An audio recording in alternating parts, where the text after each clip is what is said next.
RAID 0, RAID 1, or RAID 5? What's the difference, and why should you care? Hey, let's find out together. It's a RAID kind of day on this episode of the WD Creator Series.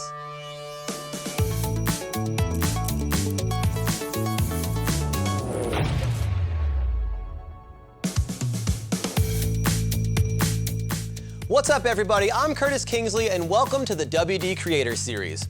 Many of you out there are content creators. Whether you're a photographer, film editor, musician, or CG artist, all your work is most likely going to live on some kind of hard drive storage device. When you finally get that hardware and it's a multi-drive system, now you're faced with a big decision: how to set it up.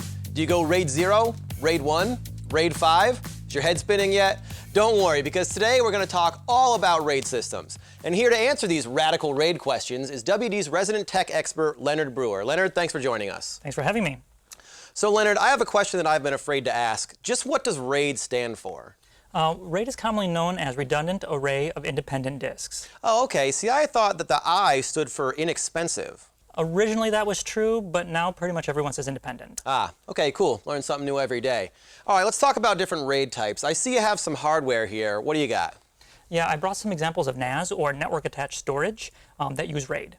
You also brought an example of a very handsome person that you're going to use to help us explain the different RAID types. Let's start with RAID 0. Okay. RAID 0 is a minimum of 2 drives, also called stripe. And whenever you save information to it, it breaks the data up into chunks. And then it saves it back and forth between the 2 drives, also called sometimes an interweave. So it goes back and forth. Not perfectly in half like a lot of people think. It interweaves the data back and forth until everything is stored on those drives in the RAID. All right, so that's 0. What about RAID 1?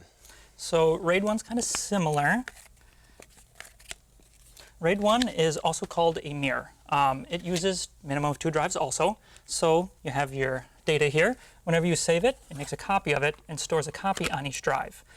It's also called mirroring. As you can see, it's replicated across to the RAID. So if you happen to have one drive fail, you have your redundant there, not a backup. Twice the handsome. I like that. All right, now the big one. What's RAID 5? RAID 5 can get a little complicated. Let's clear this off here. So for RAID 5, you need a minimum of 3 disks. You usually use approximately 1 drive's worth of storage to what's called parity, which is a calculation that the unit does.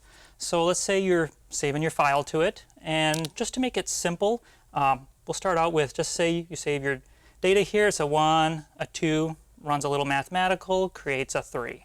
Let's say your second disk fails on you. It just reverses that calculation. 3 minus 1 is 2. Rebuilt that disk for you.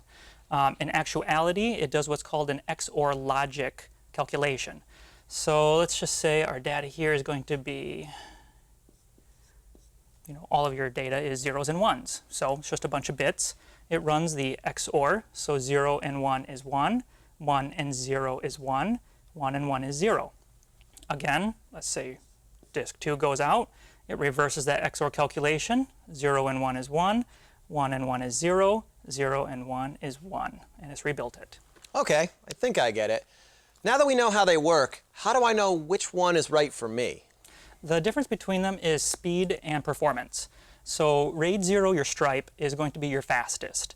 You've got your data spread across multiple disks, so reads and writes are very fast. Problem is, no redundancy. Your RAID 1, your mirror, it's not too bad on its read and write. It's duplicating the data, so it can still be pretty quick. RAID 5 is one where your writes are kind of slow because it has to calculate everything that's being put in there to create that parity bit. But your reads are going to be very fast. Just like RAID 0, it's reading off multiple disks at once, so it's very quick. Now, let's say I have a disk fail. How long will it take for recovery in the RAID 5 setup? RAID 5 can vary by size of the disks, number of drives in the RAID. I've seen anywhere from a couple hours to sometimes up to a week to do a rebuild. Okay. 0, 1, and 5 we've covered, but what other types of RAIDs are there, and where would you use them? In business or security? RAID's very popular nowadays. You do see it in security systems. Mostly it's in servers. Some people even use it in their standard desktops now. There are other RAID levels. Besides 0 and 1, there's also 2, 3, and 4. They're kind of rare. Also, there's a RAID 6. There's also some nested or hybrid RAID, which is combinations like 0 and 1 or 1 and 0, which is also called a RAID 10. And then there's also your non-standard, which are SPAN, JBOD, also called JBOD. Okay, so from what I'm hearing, RAID 0 is the only one without redundancy. Is that correct? Correct, RAID 0. All right, and remember, as we always say, RAID is not a backup. Thanks so much, Leonard. I feel smarter already. Thank you. All right, well, that's all we have for this episode. If you have any questions or comments, please leave them below. And if you have any topics you'd like us to cover or questions for our experts, leave those below too. We want to hear from you. Don't forget to give us a like on all the socials and be sure to subscribe to our YouTube channel for more tips, tricks, and ideas to keep you creative. Thanks for watching. We'll see you next time.